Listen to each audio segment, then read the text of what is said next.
If Arteta doesn't reach the semi-final of the Champions League, he should be fired. Let's move on. So here's my Chelsea target.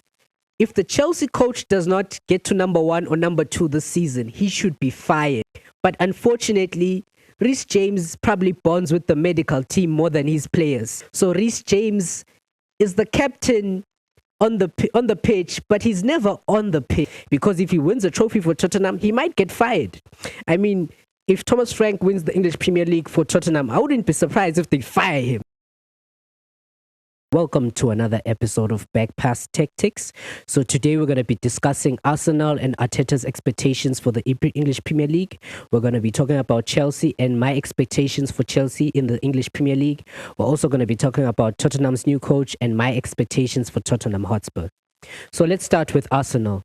Here are my expectations for Arsenal this season. As you know, Mikel Arteta has been coaching Arsenal for more than 5 seasons. What has he achieved in those 5 seasons? 1 FA Cup in 5 years doesn't look like a good coaching record for me. So I believe Arteta should be given 1 more season at Arsenal, and this season he has to win a major cup for Arsenal. Because if you look at his counterparts, Arne Slot came to Liverpool 1 season, he won a Premier League, and he's had the same number of cups as Arteta. Ten Hag was fired as Manchester United coach even after winning silverware. So Arsenal fans, tell me this. Are we still trusting the Arteta process? In my opinion, this should be his last season. If he doesn't deliver an FA Cup this season, Arteta should be out. If he doesn't deliver FA Cup or Carabao, he should be out. In terms of the Champions League, please like, comment, share, subscribe. I think they can reach the semi-final of the Champions League. If Arteta doesn't reach the semi-final of the Champions League, he should be fired. Let's move on. Arsenal's new attacking player. Gyökeres is the number 9 striker. He was also wanted by Manchester United, but he eventually chose Arsenal. So Gyökeres is a target man type of number 9. If you look at Arsenal these past few seasons, they haven't been playing with the target man. They've been playing with dynamic number 9 players who drop in, who almost play as a false 9. If you look at Hardvest, if you look at Jesus, they are not out and out strikers. So Gyökeres comes in as a target man. And Arsenal have needed a target man because there are certain games where a team will play a low block, a team will try to cover the spaces and not allow you to attack them. So in those games, you just need to whip in a cross or put those through balls that just need the striker to tap in the goal. Similarly to how Haaland plays for Manchester City. He just needs service so that you provide him with the service. So when we talk about Gyökeres, what are his targets for the season? I'd say a realistic target for Gyökeres this season is 14 goals. If Gyökeres doesn't deliver at least 14 goals for Arsenal, I think that his first season as an Arsenal player would be a failure. Gyökeres has to score 14 goals for Arsenal. And Arsenal fans, here's my prediction for the English Premier League. I think Arsenal will be number 5 this year in the English Premier League. And I know you'll come at me and say, Arsenal have been number 2 for so many years. How can they drop down to number 5? But we'll discuss that later. And I'll tell you why Arsenal might not be an upgrade this season. They'll be a downgrade this season. Well, let's move on to the Club World Cup champions, Chelsea. Here's my prediction for Chelsea this season. Chelsea could actually win the English Premier League. My expectation is that Chelsea would be number 2 or number 1 this season in the English Premier League. Here's why. Chelsea have a scary squad depth. If you look at Chelsea's attacking players, it's all full of young, energetic players, all players who haven't even reached their prime. All of these are players who are still trying to prove a point. You've got your Estavayer, you've got your Cole Palmer, you've got your new strikers, Delap, you've got so many attacking options, not to mention the midfield. I feel like Chelsea has the strongest midfield in the English Premier League. Chelsea has a lot of box-to-box midfielders, a lot of deep-lying playmakers. In terms of midfield and attacking depth, I feel like Chelsea have the best squad in the English Premier League. So here's my Chelsea target. If the Chelsea coach does not get to number 1 or number 2 this season, he should be fired. If Chelsea does not reach the Champions League final, the coach should be fired. The reason why I say this is because Chelsea are fresh from winning the Club World Cup.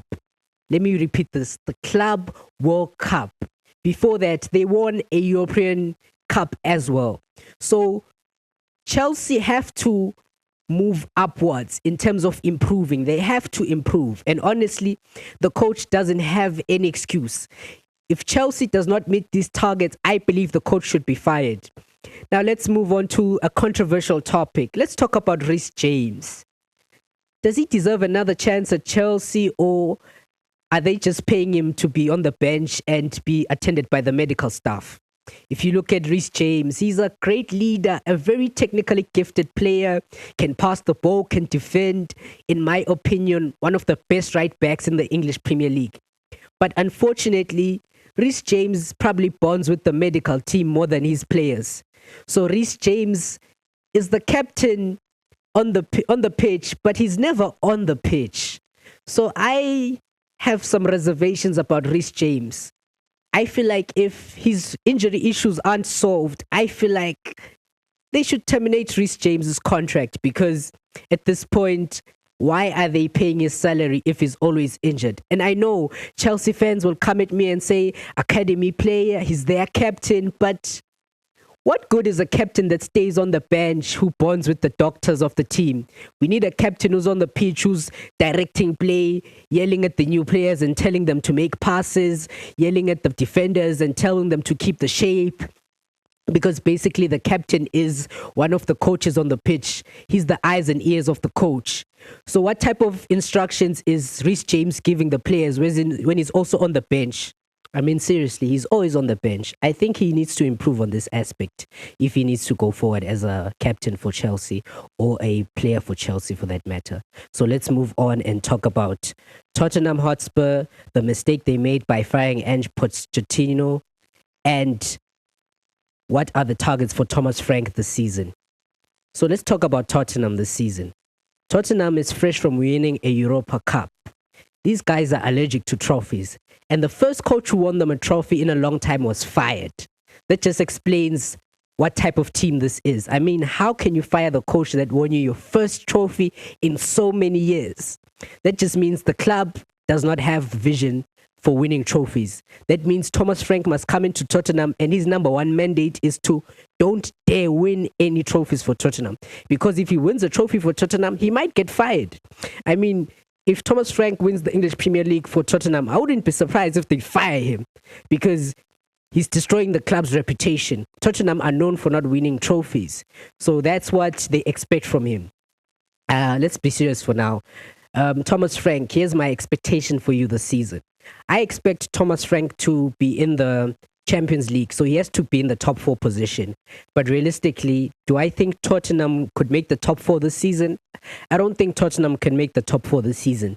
The reason I say that this is because Manchester United is rebuilding, Chelsea is on an upward trajectory, Man City is also making a comeback, Liverpool are also going to be challenging for the top 4 position. So I don't think Tottenham might be in the Champions League spot this season. I think they should just focus on trying to make the Europa League position and try to defend the Europa trophy that they have. And here's my prediction. I feel like Tottenham might end the season as the number 7 on the league, because I feel like other teams such as Newcastle and other teams are also on top of Tottenham in terms of the recruitment that they have and some of the signings that they've made for the teams that they coach. So Tottenham hasn't really strengthened their team, and they just let go of one of their key players, Heung-min Son. And that also degrades Tottenham in a way, because they're losing leaders. They lost Harry Kane at some point, now they're losing Son. They have a new coach, they need to have a new style of play. If we're being realistic, 7th space for Tottenham is actually a realistic spot for them in the English Premier League.